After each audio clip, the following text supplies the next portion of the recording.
Part 1. Chapter 1. The Bike Test. That day when I left the radiology center, I decided to bike home. I have always loved to cycle around Paris, and I remember that ride as a special moment. Of course, after the news I'd just received, it would have been wiser to take a taxi, as the city's uneven cobblestones are dangerous for someone in my condition. But it was precisely because of the news I'd been given that I needed some fresh air. It was June 16th, 2010. I had just undergone an MRI, and the results were far from encouraging. The images showed a gigantic, vein-filled mass occupying the cavity in my frontal lobe, the site of 2 previous operations many years earlier. My oncologist was hesitant. He didn't believe the tumor had returned. It was more likely a large edema, a delayed reaction to my previous bouts of radiotherapy. But he wasn't sure. We needed to wait for the opinion of a radiologist who was away and wouldn't be back for several days. Whether a tumor or edema, either way, this thing that was flourishing in my frontal lobe was a direct threat to my life.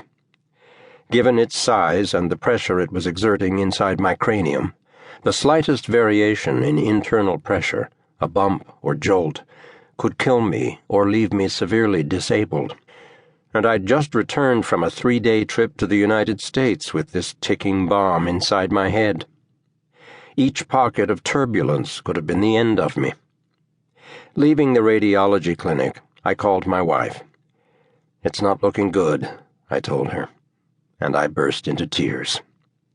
I could hear her sobbing on the other end of the line. I was devastated.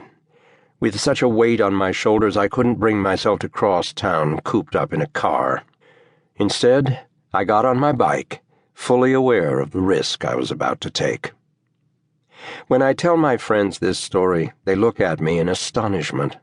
The David they know is neither desperate nor easily discouraged. So why would I act so carelessly? Was it a fleeting suicidal impulse? A romantic wish to die on the cobbled streets of Paris? An attempt to escape the months of pain and anxiety that surely lay ahead of me? Usually I respond with a quip. But I couldn't possibly leave my bike there. I love it too much. It's my tornado.